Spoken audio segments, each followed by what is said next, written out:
రక్షకుడైన యేసుక్రీస్తు ప్రభు వారి యొక్క శ్రేష్టమైన నామములో మీ అందరికీ మొట్టమొదటిగా నా హృదయపూర్వక వందనాలు తెలియపరుస్తున్నాను. అలాగే మట్లాదివార శుభాకాంక్షలు కూడా తెలియపరుస్తున్నాను. మరి దేవుని వాక్యాన్ని చదువుకుందాం. మరి క్లుప్తమైన దైవాక్య సందేశాన్ని మనం ఆలకిద్దాం. యోహాను సువార్త 12వ అధ్యాయం. యోహాను సువార్త 12వ అధ్యాయము 14వ వచనాన్ని చదువుకుందాం. 13వ వచనం నుండి. ఖర్జూర మట్టలు పట్టుకొని ఆయనను ఎదుర్కొనబోయి, జయము ప్రభువు పేరిట వచ్చుచున్న ఇశ్రాయేలు రాజు స్తుతింపబడునుగాకని కేకలు వేసిరి. సియోను కుమారి, భయపడకము, ఇదిగో నీ రాజు గాడిద పిల్ల మీద ఆసీనుడై వచ్చుచున్నాడు. చిన్న ప్రార్థన చేద్దాం. పరమ తండ్రి, నీకు వందనాలు. చదవబడిన లేఖంలో నుండి మాతో మీరు మాట్లాడి కృప చూపించమని యేసు పరిశుద్ధ నామములో అడిగి వేడుకొనుచు ప్రార్థించుచున్నాము తండ్రి, ఆమేన్. యేసు రాజుగా వచ్చుచున్నాడు, భూలోకమంతా తెలుసుకుంటాడు. యేసు రాజుగా భూలోకమంతా తెలుసుకుంటాడు.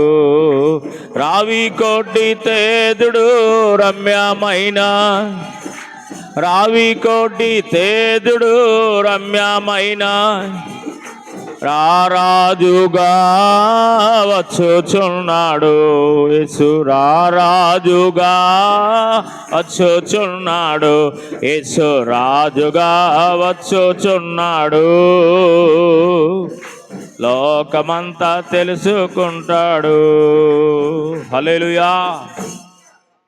దేవుని పరిశుద్ధ నామానికి మహిమ కలుగునుగాక. చదువుబడిన లేఖనాన్ని కొద్ది నిమిషాలు మనం ధ్యానం చేద్దాం. అపోస్తలుడైనటువంటి యోహాను గారు రాసిన యోహాను సువార్త 12వ అధ్యాయము 13వ వచనం నుండి 15వ వచనం వరకు మనం చదువుకున్నాం. ఖర్జూర మట్టలు పట్టుకొని ఆయన్ని ఎదుర్కొనబోయి, జయము ప్రభువు పేరిట వచ్చుచున్న ఇశ్రాయేలు రాజు స్తుతింపబడునుగాకని కేకలు వేసిరి. సియోను కుమారి, భయపడకము, ఇదిగో నీ రాజు గాడిద పిల్ల మీద ఆసీనుడై వచ్చుచున్నాడు. దేవునికి మహిమ కలుగునుగా. హల్లెలూయా.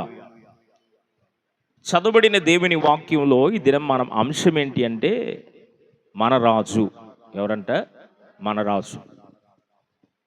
చాలా రాజ్యాలు లోకంలో కనబడతాయి. చాలామంది రాజులు రాజ్యాన్ని పరిపాలించిన వారు ఉన్నారు. వారిలో భూలోకమంతటిని జయించాలని ఆశ కలిగి కేవలం దోమకాటు వలన చనిపోయినటువంటి ద గ్రేట్ కింగ్ అలెగ్జాండర్ గురించి కూడా మనం విన్నాం. ఎంతోమంది రాజులు రాజ్యాన్ని పరిపాలన చేస్తూ మరి రాజ్యాన్ని జయించాలనే ఆశ కలిగి, ఆసక్తి కలిగి వారు అనేక మందిని మరి చంపుతూ వచ్చారు.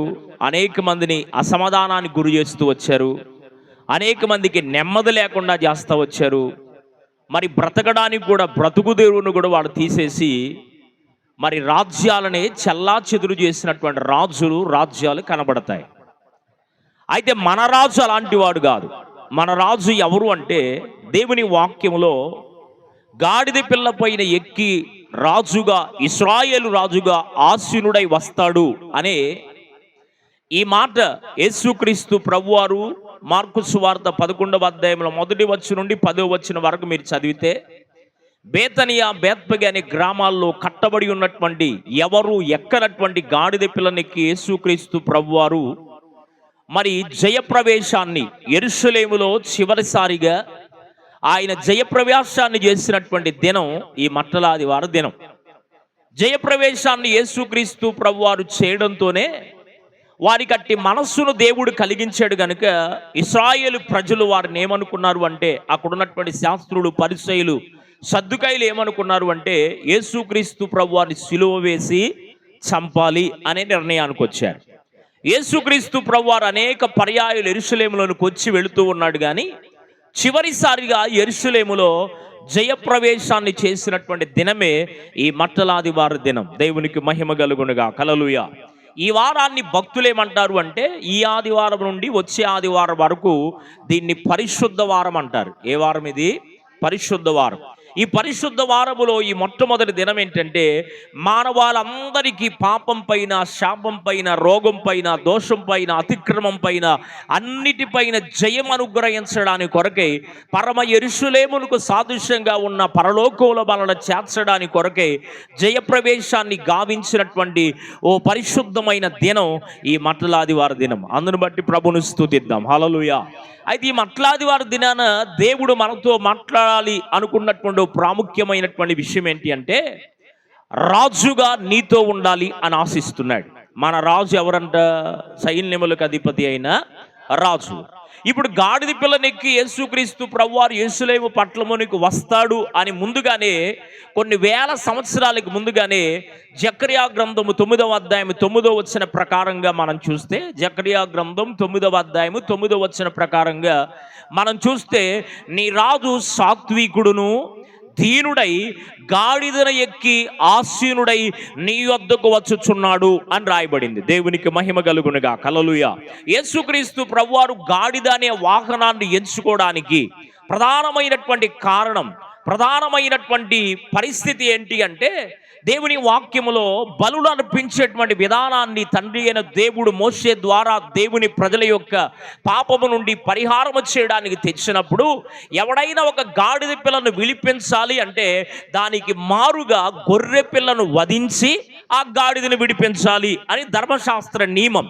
కనుక గాడిద మానవుని యొక్క బందీకాన, అలాంటి బంధకాల్లో ఉన్నటువంటి, కట్టబడి ఉన్నటువంటి మానవుని జీవితానికి పోలికగా, ఛాయగా పాత నిబంధన గ్రంథములోనే మానవునికి సాదృశ్యంగా గాడిదను అభివర్ణిస్తూ వచ్చారు భక్తులు. దేవునికి మహిమ కలుగునుగా. హల్లెలూయా. ఇప్పుడు మానవుడు విడిపించబడాలి అంటే, యోహాను రాసినటువంటి మరి సువార్తలో మనం చూసినప్పుడు, ఇదిగో లోక పాపములను మోసుకొని పోవు దేవుని గొర్రె పిల్ల అన్నాడు. దేవునికి మహిమ కలుగునుగా. హల్లెలూయా. ఎవరి గొర్రె పిల్ల అంటే యేసుక్రీస్తు ప్రభువారే గొర్రె పిల్ల అని దేవుని వాక్యములో మనం గమనించగలం. కనుక ఈ రాజు మనల్ని విడిపించే రాజు, ఈ రాజు మన యొక్క పరిస్థితులను, స్థితిగతులను మార్చగలిగినటువంటి రాజు. రాజుగా, ఇశ్రాయేలు రాజుగా యేసుక్రీస్తు ప్రభువారు జయప్రవేశాన్ని యెరూషలేములో చేయడానికి మొట్టమొదటి కారణం ఏంటి అంటే, దేవుని వాక్య నెరవేర్పు కొరకు యేసు ప్రభువారు గాడిదనే వాహనాన్ని ఎక్కి యెరూషలేములోనికి రాజుగా ప్రవేశించాడు. దేవునికి మహిమ కలుగునుగా. హల్లెలూయా. ఈ రాజు ఎవరు అంటే, దేవుని వాక్యములో మనం చూసాం కదా, ఈ రాజు ఎవరంటే సాత్వికుడు. ఈ రాజు ఎవరంటే దీనుడైనటువంటి వాడు. లోకములో ఇలాంటి రాజులు మనకు కనబడలేదు. పౌరుషము కలిగి రాజ్యాలు సంపాదించాలని, రాజ్యాధికారముతో ఏదో చేయాలని ప్రాకులాడినటువంటి రాజులు, హతులైపోయినటువంటి రాజులు ప్రపంచములో మనకు కనబడతారు. కానీ అశాంతిని నెలకొల్పినటువంటి రాజులు మనకు కనబడతారు. కానీ ఈ రాజు ఎవరు అంటే, ప్రపంచానికి శాంతిని అనుగ్రహించడానికి సాత్వికుడుగా, దీనుడుగా ఈ లోకములోనికి తెంచిన రాజు మన రాజు అయిన యేసుక్రీస్తు ప్రభువు. రెండు చేతులు పైకెత్తి దేవునికి స్తోత్రం చేద్దాం. హల్లెలూయా. ఈ రాజు సాత్వికుడు, దీనుడై ఉన్నాడు అని దేవుని వాక్యములో మనం గమనించగలం. మరొక మాట నేను మీకు జ్ఞాపకం చేయడానికి కొరకై ఆశిస్తున్నాను. దేవుని వాక్యములో మత్తయి సువార్తలో మనం జ్ఞాపకం చేసుకుంటే, మత్తయి సువార్తలో 21వ అధ్యాయము 5వ వచనాన్ని మనం చూస్తే, ఈ రాజు, ఆయన రాజు అనేటువంటి విషయాన్ని చాలా స్పష్టంగా అక్కడ తెలియపరుస్తున్నట్లుగా మనం గమనించగలం.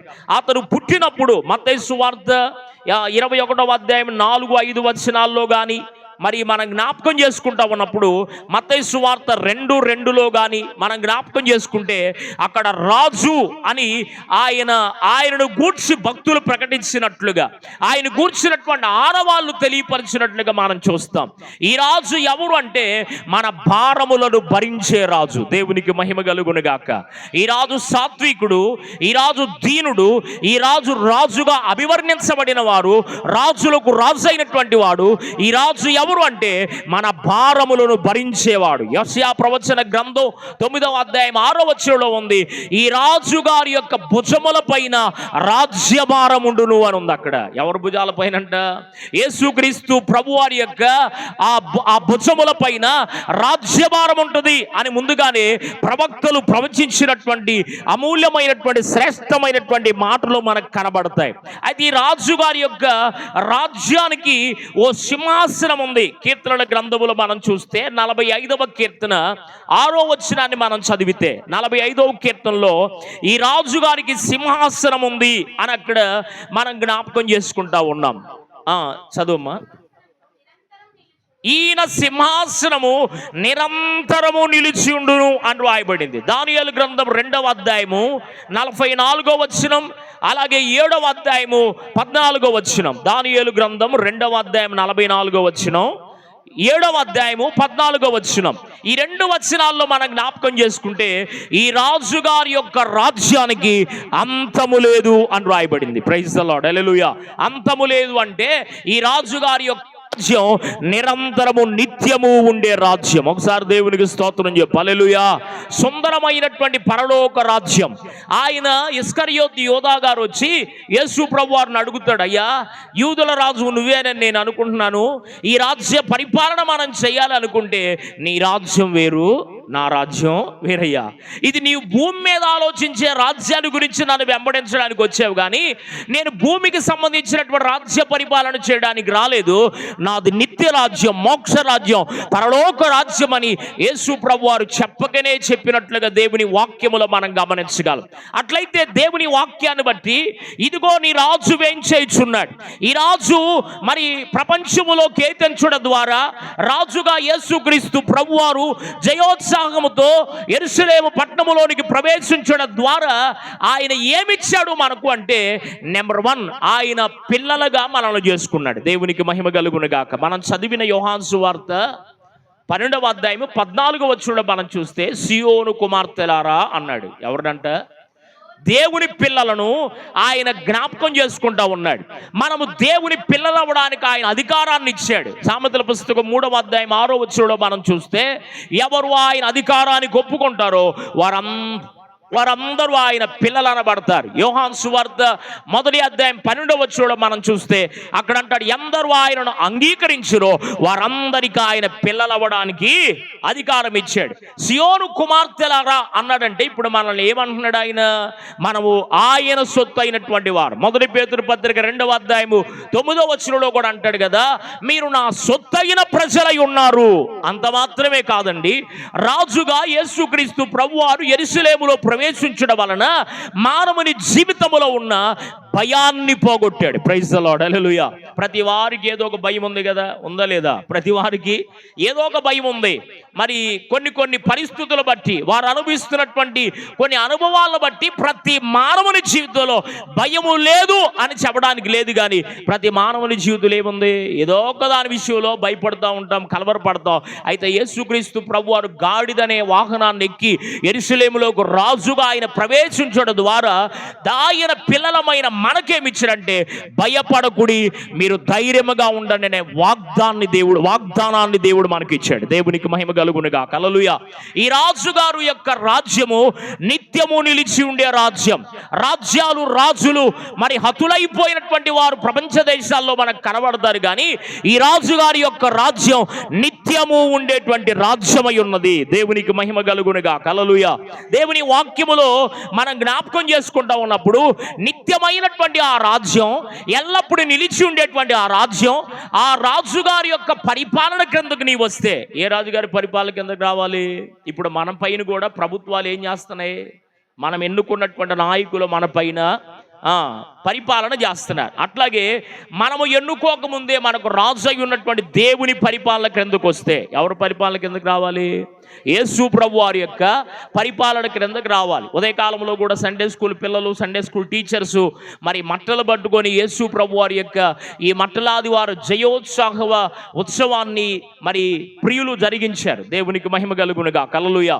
ఇది ఒక ఆచారంగా సాంప్రదాయంగా చేయమని నేను ప్రోత్సహించను, కానీ ఇది ఒక గుర్తు. పలానో మనోళ్ళు అని తెలియాలి అంటే వస్త్రాన్ని బట్టి, ఆచారాన్ని బట్టి, పద్ధతిని బట్టి ఎలాగైతే ప్రపంచం గుర్తిస్తుందో అలాగ యేసుక్రీస్తు ప్రభువారు మరణానికి ముందుగా ఈ మట్లాదివార ఆ కార్యక్రమాన్ని ప్రియులు భక్తులు ఆనాటి దినాల్లో యేసుక్రీస్తు ప్రభువారు గాడిద పైన ఊరేగుతూ వస్తున్నప్పుడు పొలములో ఉన్నటువంటి చెట్ల కొమ్మలను తీసుకొచ్చి పరిచారు, వస్త్రాలను తీసుకొచ్చి పరిచారు. విలువలేనటువంటి గాడిద యేసుక్రీస్తు ప్రభువారు కూర్చోవడం వలన దానికి ఘనత వచ్చింది. దానిపైన రాజుల రాజుగా యేసు ప్రభువారిని ఉత్సాహంతో ఊరేగించారు. దేవునికి మహిమ కలుగునుగా. హల్లెలూయా. యేసుక్రీస్తు ప్రభువారు జయోత్సాహం చేయడం వలన, గాడిదనెక్కి యేసు ప్రభువారు యెరూషలేములో ప్రవేశించడం వలన మనల్ని ఆయన పిల్లలుగా చేశాడు. రెండవదిగా మనల్ని ధైర్యపరిచి భయాన్ని పోగొట్టాడు. మూడవదిగా విలువలేని మన జీవితాలకు ఆయన ఏమిచ్చారంటే విలువను ప్రసాదించాడు. దేవునికి మహిమ కలుగునుగాక. మన కట్లన్నిటిలో నుండి విడుదల ఇచ్చాడు, మన బంధకాలన్నిటిలోంచి విడుదల ఇచ్చాడు, మన శాపమంతటిని కొట్టివేశాడు, మన దోషమంతటిని కొట్టివేశాడు, మన రోగమంతటిని కొట్టివేశాడు. దేవునికి మహిమ కలుగునుగాక. హల్లెలూయా. అయితే మనము చేయవలసినటువంటి ప్రధానమైనటువంటి పనిని గురించి ఈ ఉదయకాల సమయంలో నేను మీతో జ్ఞాపకంలోకి తేవడానికి కొరకే ఆశిస్తున్నాను. ఈ రాజు మరి ఎలాగున మనల్ని పరిపాలన చేస్తాడు. ఈ రాజు యొక్క పరిపాలన క్రిందకి నీవు రావాలి. ఈ రాజు గారి యొక్క దేనికి రావాలి? పరిపాలన క్రిందకి నీవు రావాలి. ఇప్పుడు చదవండి సామెతల పుస్తకం 3వ అధ్యాయం 6వ వచనంలోన ఒక మాట చదువుదాం. 3వ అధ్యాయం 6వ వచనం. 3వ అధ్యాయం 6వ వచనం. నీ ప్రవర్తన అంతటి యందు ఆయన అధికారమునకు ఒప్పుకొనుము, అప్పుడు ఆయన నీ త్రోవలను సరళము చేయును అన్నాడు. దేవునికి మహిమ కలుగునుగా. హల్లెలూయా.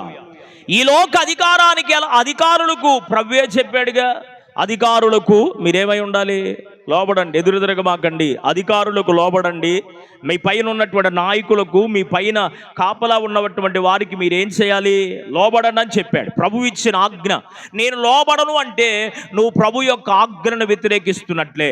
నేను లోబడను, నాకు అవసరం లేదు అన్నావంటే ఖచ్చితంగా ప్రభు యొక్క ఆజ్ఞను నీవేం చేస్తున్నట్లు? వ్యతిరేకిస్తున్నట్లు లెక్క. కనుక ఇప్పుడు ప్రభు బిడ్డలకు మనం ఏం చేయాలంటే దేవుని వాక్యాన్ని అనుసరించి అధికారులకు లోబడాలి. అయితే ఈ లోకపరమైనటువంటి అధికారులకు లోబడాలి.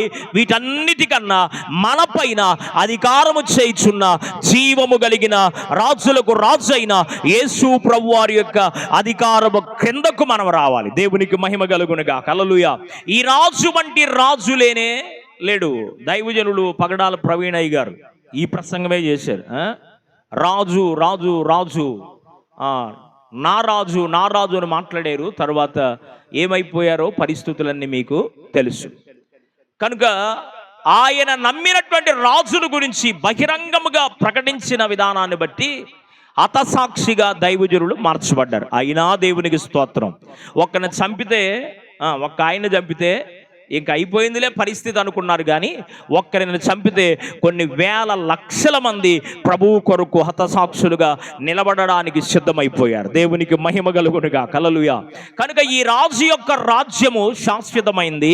ఇలాంటి రాజు భూలోకములో ఇంకా ఎవ్వరూ లేరు. కనుక ఈ రాజు నిన్ను పరిపాలించడానికి ఇష్టపడుతున్నాడు. కనుక ఈ రాజు ఈ లోక సంబంధమైన రాజు వంటి రాజు కాదు. కనుక ఈ రాజుకి లోకములో ఉన్న రాజులకు వ్యత్యాసం ఉంది. కనుక ఈ రాజు యొక్క అనుగుణలలోకి, ఈ రాజు యొక్క నాయకత్వంలోకి, ఈ రాజు యొక్క అనుచరులలోకి నీవు రాగలిగితే, ఈ రాజు యొక్క అధికారములోకి నువ్వు రాగలిగితే నిశ్చయముగా నిన్న ఆయన పరిపాలన చేస్తాడు. నిన్ను చేరవలసిన గమ్యస్థానానికి ప్రభువు చేరుస్తాడు. Praise the Lord. హల్లెలూయా. యేసు రాజుగా రానై ఉన్నాడు. ఆ రాజుగారి యొక్క అధికారము కిందకి నీ వస్తే పరలోక రాజ్యములో 1000 ఏండ్లు నీతో కూడా ఆయన ఉండబోతున్నాడు. Praise the Lord. హల్లెలూయా. మధ్యాకాశములో 7 ఏండ్లు విందు జరగబోతుంది. ఆ పరిశుద్ధుల విందులో రాజులకు రాజు, ప్రభువులకు ప్రభు అయిన యేసుక్రీస్తు ప్రభువారితో కలిసి ఆ విందు భోజనములో నీవు నేను పాల్పొందు పొందే కృపను దేవుడు మనకు అనుగ్రహించునుగాక. ఆమేన్. కనుక ఈ రాజుగారి యొక్క పరిపాలన క్రిందకు నీవు రావాలి. అందుకనే సియోను కుమారి, నీవు భయపడకము, నీ రాజు ఇశ్రాయేలు ప్రజలకు రాజు, రక్షించబడినటువంటి వారికి రాజు, నీవు దేవుని కలిగి ఉన్నటువంటి వారికి రాజుగా ఉన్న ఈ రాజు గాడిద పైన ఆసీనుడై వచ్చుచున్నాడు. దేవునికి మహిమ కలుగునుగా. హల్లెలూయా. సహజంగా లోకంలో ఉన్నటువంటి అధికారుల దగ్గరకో, నాయకుల దగ్గరకో, రాజుగారి దగ్గరకో సరాసరిగా మనం వెళ్ళి మాట్లాడడానికి అవకాశం ఉందా? లేదు. ఆయన దగ్గరికి వెళ్ళాలంటే గ్రామంలో మొదలు పెట్టాలా? ఎక్కడ మొదలు పెట్టాలి? గ్రామంలో ఉన్న ప్రెసిడెంట్ గారిని పట్టుకోవాలి, ఆయనకు అనుకూలమైన వాళ్ళు పిఏ గారిని పట్టుకోవాలి, పిఏ తర్వాత అధికారి దగ్గరికి వెళ్ళడానికి అవకాశం. అంతేనా? ఓ స్థాయిలో నుండి ఓ స్థాయిలోకి వెళ్ళాలా. కానీ ఈ రాజు అయితే నీకు నాకు సమీపంగా ఉండడానికి ఆయనే మన యొద్దకు వస్తున్న రాజు. ఇప్పుడు గొడ్డుగడ్డకి చప్పట్లు. దేవునికి మహిమ కలుగును గాక. నేను ఎక్కడో ఉన్నాను, నా దగ్గరికి మీరు రండి అంటలేదు ఈ రాజు. ఈ రాజు ఎవడంటే సాత్వికుడై దీనుడై నీ యొద్దకు వచ్చుచున్న రాజు, మన రాజులకు రాజు అయిన యేసుక్రీస్తు ప్రభువారు అని చెప్తున్నాను. దేవునికి మహిమ కలుగును గాక. హల్లెలూయా. కనుక ఈ రాజు నీ దగ్గరకు వచ్చాడు కాబట్టి ఈ రాజు యొక్క పరిపాలన క్రిందకు నీవు రావాలి. ఈ రాజు ఆయన పరిపాలనకి నీవు ఒప్పుకుంటే, ఆయన క్రిందకు నీవు వస్తే, ఆయనకి నీవు తల వంచితే నిన్ను ఎలాగూ పాలిస్తాడో ఒక 5 ప్రాముఖ్యమైనటువంటి మాటలు మీకు చెప్పి ముగిచ్చేస్తాను. చూడండి. నెంబర్ 1, మొట్టమొదటి మాట యోహాను సువార్త 15వ అధ్యాయము 12వ వచనం. ఈ రాజుగారి పరిపాలనలో క్రిందకి నీవు వస్తే నిన్ను ఎలాగూ పరిపాలన చేస్తాడు అంటే, నేను మిమ్మల్ని ప్రేమించినట్లుగా మీరు ఒకడినొకడు ప్రేమించుకోండి అన్నాడు. ఆయన మనల్ని ఏం చేశాడంట చెప్పాలా? ఆయన ప్రేమించాడా? ప్రేమించలేదా? ఆయనకున్న ప్రేమ తల్లికి లేదు. ఉందా? తండ్రికి లేదు, అన్నదమ్ముడికి లేదు, భార్యకు భర్తకు లోకములో ఉన్న ఏ భవబంధాలకు లేనటువంటి ప్రేమ యేసు ప్రభు వారి యొక్క ప్రేమలోనే ఉంది. ఆయన ప్రేమలో డంబము లేదు, ఆయన ప్రేమలో లోపం లేదు. ఆయన ప్రేమ మన వ్యక్తిగత దైనందిన జీవితాల్ని మార్చిన ప్రేమ, చేర్చుకున్న ప్రేమ, హత్తుకున్న ప్రేమ, అన్నిటికన్నా ఆయన ప్రేమ శ్రేష్టమైంది. ఎందుకు చెప్తున్నాను అంటే ఆయన ప్రేమ త్యాగపూరితమైన ప్రేమ. Praise the Lord. హల్లెలూయా. ఆయన ప్రేమలో ఏముందంట? త్యాగం ఉంది. నీ కొరకు నా కొరకు ఆయన ఏం చేశాడు? తన ప్రాణాన్నే దారబోసాడు. కనుక ఆయన నిన్ను పరిపాలిస్తాడు. ఎట్లా తెలుసా? అధికారంతో కాదు. ఎలా తెలుసా? లేదా నాయకత్వంతో కాదు. ఎట్లా తెలుసు? ఇది చేయకపోతే బాగాదు అన్నట్టు కాదు. ఆయన నిన్ను ఎలా పరిపాలిస్తాడు అంటే ప్రేమతో పరిపాలించబోతున్నాడు. దేవునికి మహిమ కలుగునుగా. హల్లెలూయా. ప్రేమ ప్రపంచాన్ని సైతం ఏం చేయగలదు? మార్చగలదు. ప్రేమను గురించి చాలా మాటలు ఉన్నాయి పరిశుద్ధ గ్రంథంలో. యోహాను రాసిన మొదటి పత్రికలో మీరు చూస్తే ప్రేమ దోషములను కప్పును అన్నాడు. ప్రేమ ఏం చేసిద్దంట? మనం పాపులమని మనల్ని ఆయన త్రోసివేయక ఆయన ప్రేమ చేత దేవుడు మనల్ని ఏం చేర్చుకున్నాడంటే ఆయన హక్కున చేర్చుకున్నాడు. ఆయన ప్రేమతో నిన్ను పరిపాలించబోతున్నాడు. కనుక ఆయన ప్రేమకు నీవు లోబడితే, దేవుడు ప్రేమ స్వరూపి అయిన వాడు. దేవుడు ఎవరంట? ప్రేమ స్వరూపాన్ని కలిగిన వాడు. కనుక యేసు ప్రభు వారి యొక్క ప్రేమ కలిగినటువంటి ఆ నాయకత్వంలోకి నీవు వస్తే నీవు ఆయనను ప్రేమిస్తున్నట్లుగా, ఆయన నిన్ను ప్రేమిస్తున్నట్లుగా ఆయన చెప్తున్నాడు మీరు కూడా ఒకరినొకరు ఏం చేయాలి? ప్రేమించాలి అన్నాడు. దేవునికి మహిమ కలుగునుగాక. లోకంలో ఉన్న డూప్లికేట్ ప్రేమలతో కాదు నేను చెప్తుంది. లోకంలో ఉన్న అవసరానికి ఉపయోగపడి వాడుకొని ఉపయోగించుకొని వదిలేసే ప్రేమల గురించి కాదు నేను చెప్తుంది. శాశ్వతమైన త్యాగపూరితమైన కల్మషము లేనటువంటి యేసయ్య ప్రేమ గురించి చెప్తున్నాను. Praise the Lord. హల్లెలూయా. కనుక ఆ ప్రేమతో ఆయన నిన్ను పరిపాలిస్తున్నాడు. కనుక నీవు కూడా ఎదుటి వారికి ఏం చేయాలి? అదే ప్రేమను పంచగలగాలి. సెకండ్ వన్, రెండవది చూపిస్తాను రండి. 89వ కీర్తన 89వ కీర్తన 14వ వచనం. 89వ కీర్తన 14వ వచనం. నెంబర్ 1, మొట్టమొదటిగా ప్రేమతో మనల్ని పరిపాలన చేస్తాడు. ఆ రాజుగారి యొక్క నాయకత్వం కిందకు నువ్వు వస్తే 89వ కీర్తన 14వ వచనం. నీతి న్యాయములు నీ సింహాసనమునకు ఆధారములు, కృపాసత్యములు నీ సన్నిధాన వర్తులు అన్నాడు. దేవునికి మహిమ కలుగునుగా. హల్లెలూయా. ఆయన పరిపాలన ఎలాగుంటుంది అంటే నీతి న్యాయములతో కూడినదిగా ఆయన పరిపాలన ఉంది. కనుక నీతి న్యాయం అనేటువంటి సింహాసనాన్ని ఆయన అధిష్ఠించిన వాడై నీతితో న్యాయముతో నిన్ను పరిపాలిస్తాడు. దేవునికి మహిమ కలుగునుగా. హల్లెలూయా. ఈ లోకం లోకములో రాజ్య పరిపాలన చేస్తున్నటువంటి రాజులకు, నాయకులకు కొన్ని పరిస్థితులకు ఏమి లేదంటే ఒకవేళ నీతి న్యాయం లేకపోవచ్చేమో, కానీ మన రాజు ఎవరు అంటే నీతితో న్యాయముతో మనలను పరిపాలించే నీతి కలిగిన న్యాయవంతుడైన రాజు మనలను పరిపాలిస్తాడు. దేవునికి మహిమ కలుగునుగా. హల్లెలూయా. అందుకని ఇక్కడ అంటున్నాడు, నీతి న్యాయములు, చదువుతారా, నీతి న్యాయములు నీ సింహాసనానికి ఆధారములు, కృపా సత్యములు సన్నిధానవర్తులు అన్నారు. దేవునికి మహిమ కలుగునుగా. హల్లెలూయా. నీతి న్యాయములతో నిన్ను పరిపాలన చేయడమే కాదంట, కృపయు సత్యముతో ఆయన సన్నిధిలో నీవు నివసించే భాగ్యాన్ని ప్రభువు కలుగు చేస్తున్నాడు. దేవునికి మహిమ కలుగునుగా. హల్లెలూయా.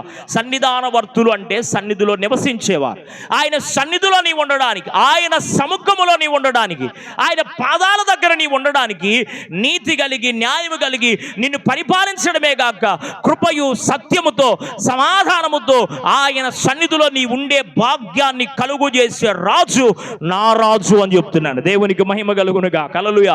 ఈ రాజు ఎవరు అంటే నీతి న్యాయములతో నిన్ను పరిపాలించే రాజు. మూడవదిగా చూపిస్తాను. దెస్సలోనికి రాసినటువంటి మొట్టమొదటి పత్రిక 1వ అధ్యాయము 9వ వచనం. 1వ అధ్యాయము 9వ వచనం. దెస్సలోనికి రాసిన మొదటి పత్రిక 1వ అధ్యాయం 9వ వచనం. నీ యొద్ద మాకెట్టి ప్రవేశము కలిగినో అక్కడి జనులు తెలియజెప్పుచున్నారు, మరియు జీవము గలవాడును సత్యవంతుడునగు దేవునికి దాసులగుటకును దేవుడు మృతులలో నుండి లేపిన యేసు అనగా రాబో ఉగ్రత నుండి మనలను తప్పించుచున్న ఆయన కుమారుడైన యేసు పరలోకము నుండి వచ్చునని ఎదురు చూచుటకును మీరెలాగు దేవుని వైపునకు తిరిగితురో ఆ సంగతి వారే తెలియజేయుచున్నారు అన్నాడు. దేవునికి మహిమ కలుగునుగా. హల్లెలూయా. మనం ఆరాధించే దేవుడు ఎవరంటే మరణాన్ని జయించి తిరిగి లేవడానికి కొరకే, లేఖలో ప్రకారం మృతి చెందడానికి సంసిద్ధుడై గాడిదనే వాహనాన్ని ఎక్కి వస్తున్నవాడు ఎవరు అంటే నిన్ను ఎలా పరిపాలన చేస్తాడంటే సత్యముతో నిన్ను పరిపాలన చేస్తాడు. Praise the Lord. హల్లెలూయా. దేంతోనంట? ఏది సత్యం చెప్పాలి? ఏది సత్యం? మాకు ఒక దైవజనుడు ఉన్నాడు. ఇదే ప్రశ్న పాపం ఇప్పటికీ ఆయనకు అర్థం కాల. ఎవరిని బట్టినా, ఎంతమంది పాస్టర్లను బట్టినా ఈ మాట ఏది సత్యం ఏది సత్యం అని అడుగుతానే ఉన్నాడు. చెప్పకనే యేసు ప్రభు వారు చెప్పాడు కదా ఈ మాట. ఏం చెప్పాడు?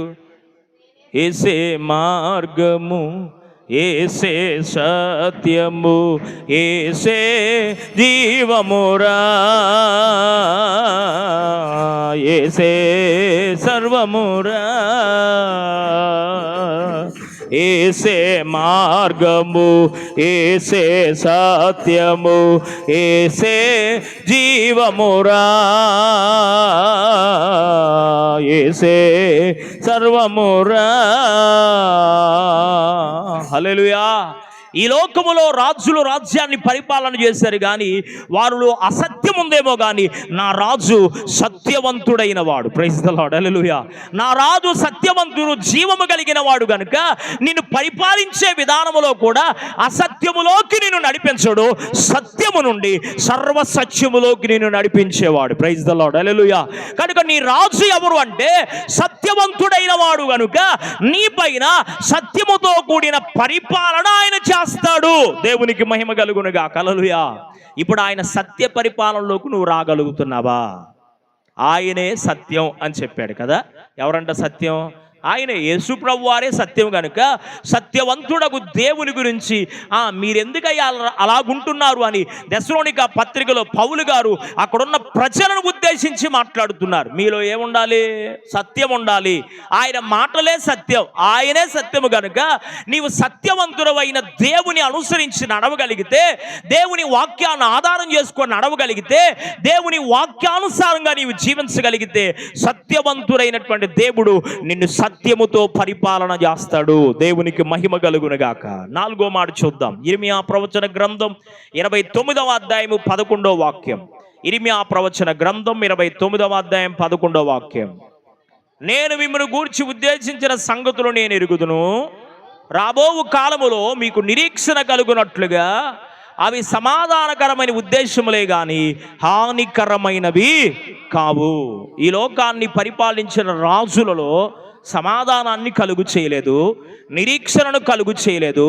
ఉన్నత స్థితిలోనికి వాళ్ళకై వాళ్ళు, వాళ్ళ కుటుంబాలు, వారి యొక్క రాజరికాన్ని ఉన్నత స్థితికి తీసుకెళ్లారు కానీ ప్రజలను ఉన్నత స్థితికి తీసుకెళ్లిన వాళ్ళు లేరు. ఉన్నారు ఎవరైనా? లేరు. ఒకవేళ ఉన్నా ఒకళ్ళిద్దరే, ఏళ్ళు పైన లెక్క పెట్టుకోవచ్చేమో.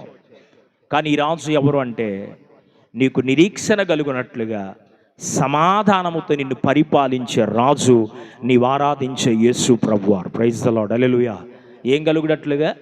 నిరీక్షణ కలుగునట్లుగా. రాబోతున్నటువంటి కాలం సహజంగా మనకేం తెలుసు?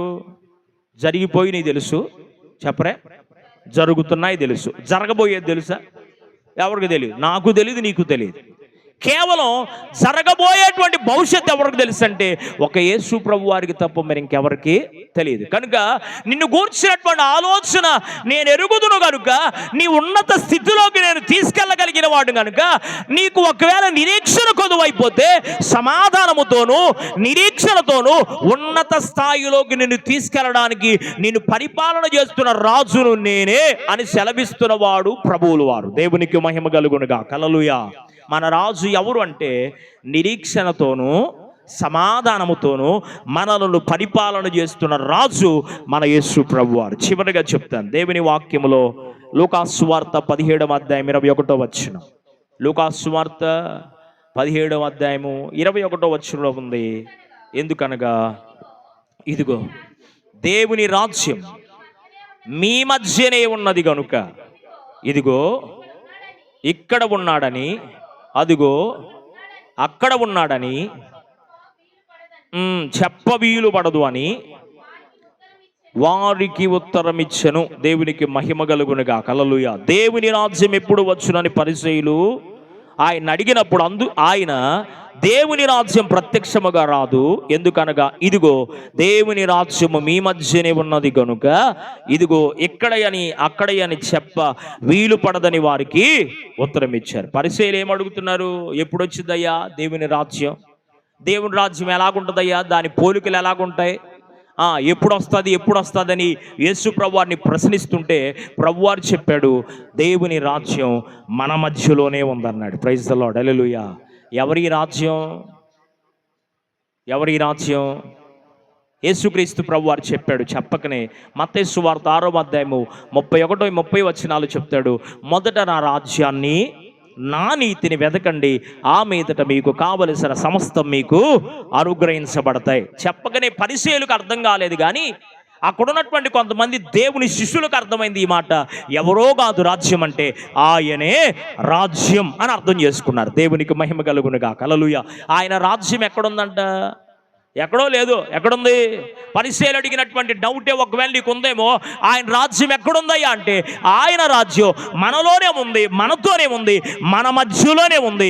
మన మధ్యలో ఉన్న రాజే రాజ్యమై ఉన్నాడు. దేవునికి మహిమ కలుగునుగా. హల్లెలూయా.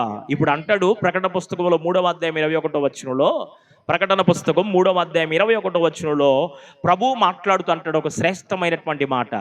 ఆయన రాజ్యంగా మనం మార్చబడాలి అంటే, ఆయన రాజ్యం మన మధ్యలో ఉండాలంటే, అంటే ఆయన నీతో ఉండి నిన్ను పరిపాలన చేయాలి అంటే, ఆయన రాజ్యం అంటే ఆయనే నీతో ఉండి నిన్ను పరిపాలన చేస్తాడు అని దాని అర్థం. కనుక ఆయన నీతో ఉండి నిన్ను పరిపాలన చేయాలి అంటే ఎవరికి పరిపాలన, ఎవరిని పరిపాలకులుగా లేకపోతే ఎవరిని పరిపాలిస్తాడో చక్కగా చెప్తున్నాడు ఇక్కడ 3వ అధ్యాయం 21వ వచనం. చదువుతారా?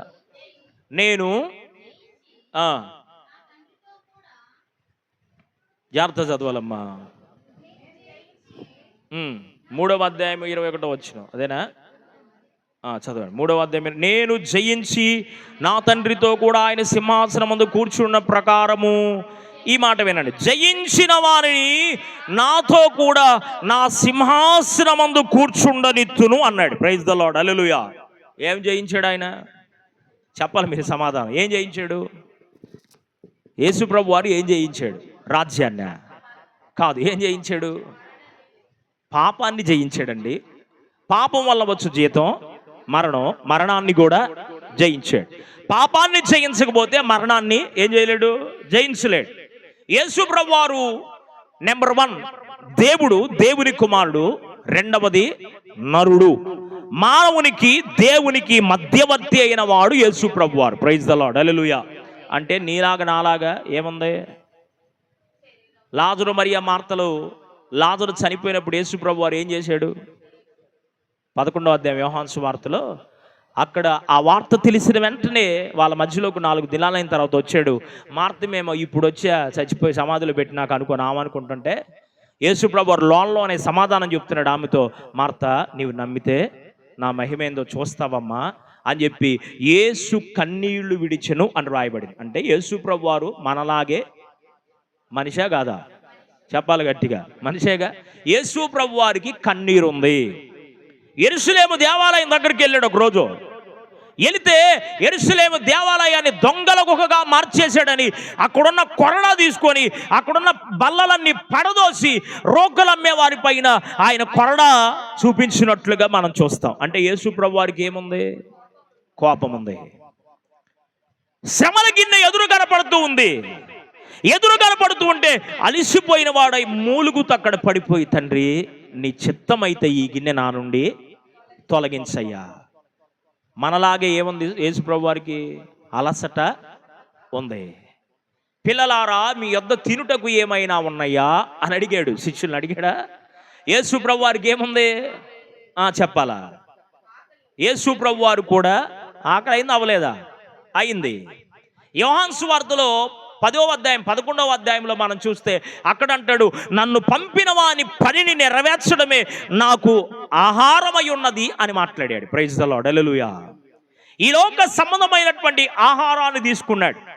ఈ లోక సంబంధంగా తల్లిదండ్రులకు 30 సంవత్సరాలు లోబడిన వాడై తండ్రి చేస్తున్నటువంటి కార్పెంటర్ పనిలో, వడ్రంగి పనిలో తండ్రితో పాటుగా ఆయన చేయమన్న పనినల్లా చేస్తూ తల్లిదండ్రులను పోషించినటువంటి ఓ మాదిరికరమైన జీవితాన్ని మనకు దేవుడు ఇచ్చాడు. దేవునికి మహిమ కలుగునుగా, హల్లెలూయా. కొంతమంది పోషించడం కుదరదు, తిని కూర్చుంటున్నారు. కాదు, యేసు ప్రభువారిని మాదిరిగా తీసుకొని యేసు ప్రభువారి చేత మనం రక్షించబడ్డాం కనుక ఇప్పుడు యేసు ప్రభువారి వలె మనం కూడా ఏం చేయాలి? తల్లిదండ్రుల్ని, కుటుంబాన్ని ఏం చేయాలి? పోషించవలసిన బాధ్యత నీపైన, నా పైన, మన పైన ఉంది. యేసుప్రభు పని చేయలేదా అంటే యేసుప్రభు పని చేశాడు. యేసుప్రభు వారు మనలాగే ఏమన్నాడు? కష్టపడ్డాడు. అంటే యేసుప్రభు వారు ఒక్క పాప విషయములో తప్ప, శరీరాశ, నేత్రాశ, జీవపుడమ్మములో తప్ప పాపాన్ని వ్యతిరేకించాడు, కానీ మనిషి చేయుచున్న ప్రతి కార్యాన్ని చేస్తూ వచ్చాడు. దేవునికి మహిమ కలుగును గాక. దేవుని వాక్యములో అంటాడు యాకోబు పత్రికలో, మేలైనది చేయనెరిగి అలాగు చేయకుంటే వానికి పాపము కలుగును అన్నాడు. ఏం చేయకపోతే? మేలైనది చేయాలని తెలుసు నీకు, కానీ చేయలేకపోతున్నావు అంటే నీకేమొచ్చింది? పాపమే. ప్రభు దృష్టిలో పాపులమే మనం. కనుక మేలైనది ఏంటి అంటే యేసు ప్రభువారు జయించినట్లుగా మనము కూడా పాపాన్ని జయించగలగాలి. ప్రైజ్ ద లార్డ్, హల్లెలూయా.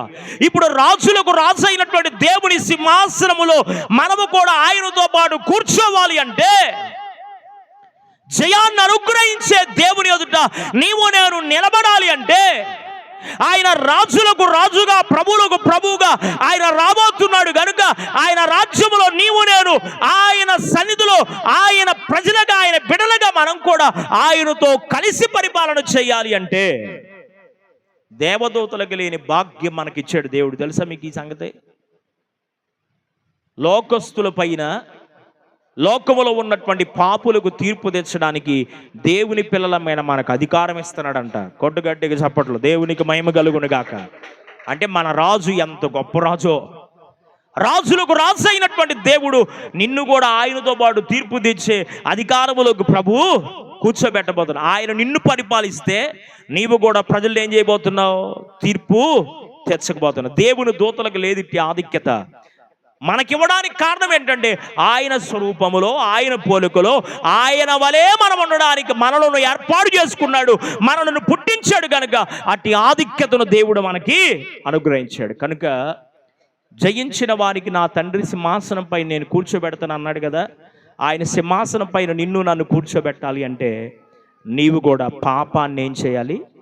జయించాలి. ఎఫెసీ పత్రిక 2వ అధ్యాయం మొట్టమొదటి వచనం ఉంటుంది, అపరాధముల చేతను పాపముల చేతను చచ్చిన వారమై ఉండగా అన్నాడు. ఎట్లా చచ్చామంట? పేరుకు బతికున్నావులే. 3వ అధ్యాయం ప్రకటన గ్రంథంలో చెప్పినట్టు జీవించుచున్నామన్న పేరు నీకున్నది కానీ నీవు మృతుడవే. అన్నిట్లో బతికున్నాం. దేవునికి స్తోత్రం. ప్రభువు లెక్కలోనే మనం బ్రతికలేము. దేవుని సమ్ముఖ జీవ కవిలలో, దేవుని సమ్ముఖ జీవ కవిలలో నీ పేరున్నదా, నీ పేరున్నదా. దేవుని సమ్ముఖ జీవ కవిలలో, దేవుని సమ్ముఖ జీవ కవిలలో నీ పేరున్నదా, నీ పేరున్నదా. ఎవరి పేరైనా నువ్వు జీవ గ్రంథమందు రాయబడినట్లు కనబడని ఎడల వాడు నిత్య నరకాగ్నికి పాత్రుడు అని చెప్తుంది వాక్యం. అవునా? ఏడుండాలి? జీవ గ్రంథమందు నీ పేరు రాయబడాలి. రాయబడాలి అంటే నువ్వు పాపాన్ని జయించగలగాలి. రాయబడాలి అంటే ఈ లోకం యొక్క పరిస్థితులను జయించగలగాలి. లోకములో ఉన్నదంతా యేసు ప్రభువారు చెప్పాడు. శరీరాశ, నేత్రాశ, జీవపుడమం, ఈ మూడిలో నీవు పడిపోకుండా నిన్ను నీవు కాపాడుకుంటే, పరిశుద్ధమైన జీవితాన్ని అవలంబిస్తే నీవు జయించిన వాడవైపోతావు. Praise the Lord. హల్లెలూయా. అందుకనే యెరూషలేములోనికి గాడిదనే వాహనానికి యేసు ప్రభువారు జయప్రవేశాన్ని చేశాడు. Praise the Lord. హల్లెలూయా. ఈ దినం ఏం దినమంట? మానవాళికి జయాన్ని అనుగ్రహించడానికి, లేఖన నెరవేర్పు కొరకే ముందుగానే మనందరి వ్యక్తిగత ఆత్మీయ జీవితాల్లో జయమును అనుగ్రహించడానికి కొరకే యేసుక్రీస్తు ప్రభువారు ప్రయాణించినటువంటి ఆనాటి దినాల్లో యేసు ప్రభువారు ప్రయాణించిన ఓ శుభదినమే ఈ మట్టలాదివార దినం. ఈ పరిశుద్ధ వారాన్ని గురించి ఒక 2 మాటలు మీకు జ్ఞాపకం చేస్తాను. ఈ ఆదివార దినం యేసు ప్రభువారు యెరూషలేములో జయప్రవేశం చేశారు. సోమవార దినాన అంజూరపు చెట్టు కనబడితే అంజూరపు చెట్టు ఫలములు లేక ఉండడం వలన దాన్ని శపించాడు సోమవారం. మంగళవారం ప్రభువుని కొంతమంది వచ్చి, శాస్త్రులు, సద్దుకైలు, మరి పరిసయ్యులు కొంతమంది వచ్చి యేసు ప్రభువారిని ప్రశ్నల వర్షం కురిపించారు. బుధవారం అత్తరుతో యేసయ్యను పాపాత్మురాలైనటువంటి స్త్రీ వెనుక తట్టు ఆయన పాదముల యొద్ద నిలబడి బుధవారం యేసు ప్రభువారి యొక్క పాదాలు కడిగింది. గురువారం ప్రభురాత్రి భోజనం, చివరి ఇదిగో లోక పాపం నిమిత్తమై అర్పించబడబోతున్న శరీరం నా రక్తమని యేసు ప్రభువారు మేడగదిలో ఆ దినాన శిష్యులందరినీ పిలిచి వారికి పస్కా బలిపశువుగా యేసు ప్రభువారు బలి అయిపోతున్నటువంటి ఆ విధానానికి ఆధారంగా ఛాయగా ఉన్న ప్రభురాత్రి భోజన సంస్కారాన్ని గురువారం రాత్రి తన పిల్లలకు అందించాడు. శుక్రవారం యేసుక్రీస్తు ప్రభువారిని గురువారం రాత్రి 9 గంటలకు ప్రభు బలారాధన కార్యక్రమం ముగింపు అయిపోయిన తర్వాత యోధా ఇస్కరియోతు అనేటువంటి శిష్యుడు 30 వెండి నాణ్యాలకు యేసుక్రీస్తు ప్రభువారిని అప్పగించి రాత్రి 9 గంటల నుండి, గురువారం రాత్రి 9 గంటల నుండి ప్రారంభించబడినటువంటి ఆయన దయనందన శిలువ యాత్ర తీర్పులు, దరిదాపుగా 7 తీర్పులు యేసు ప్రభువారు పొందారు. 1 తీర్పు కాదు, 2 తీర్పులు కాదు. ఎన్ని తీర్పులు? 7 తీర్పులలో కూడా ఎవరికి వాళ్ళు చేయగడిగేసుకున్నారు. అది ప్రజలపైకే మేము అప్పగించేస్తామన్నారు. ప్రజలందరూ ఏమన్నారంటే యేసుని సిలువ వేయండి, కఠినాత్ముడు దుర్మార్గుడైన బరబ్బాను విడుదల చేయండి, కానీ యేసు ప్రభువారిని మాత్రం సిలువ వేయండి, సిలువ వేయండి అని కేకలు వేస్తే పొంతి పిలాతు అనేటువంటి అధికారి ఏమన్నాడు అంటే, ఈ నీతిమంతులలో నాకు పాపము దోషమేం కనబడటంలా అని చెప్తే ఆయన అన్నారు, అయితే నీకు కనబడట్లేదు నువ్వు అంటున్నావు కాబట్టి ఈ వంకతో ఒకవేళ నువ్వు యేసు ప్రభువారిని సిలువ వేయడం ఆపేయడానికి నీకు అధికారం ఉంది కనుక ఆపేస్తావేమో. అందుకని వాళ్ళు ఏం పలికారంటే, ఈ నీతిమంతుని రక్తం మా పైన, మా కుటుంబాల పైన, మా సంతతి పైన ఉండునుగాక అని ప్రవచించారు. దేవునికి మహిమ కలుగునుగాక. శనివారం దినాన యేసుక్రీస్తు ప్రభువారిని మరి 7 తీర్పులు అయిన తర్వాత ఉదయం 9 గంటలకు శుభ శుక్రవారం దినాన, మంచి శుక్రవారం దినాన యేసు ప్రభువారిని సిలువకు వేలాడదీశారు. ఆ యెరూషలేము వీధుల్లో కొట్టుకుంటా తీసుకెళ్ళి 49 కొరడా దెబ్బలు ఆయన అనుభవించాడు. నీ కొరకు నా కొరకే శ్రమ పడ్డాడు, గాయపరచబడ్డాడు, పిడిగుద్దులు గుద్దబడ్డాడు. నాకటి చాలవలే యేసు ప్రభువారి యొక్క దీన శరీరం చీల్చబడింది. 9 గంటలకు సిలువనెక్కారు.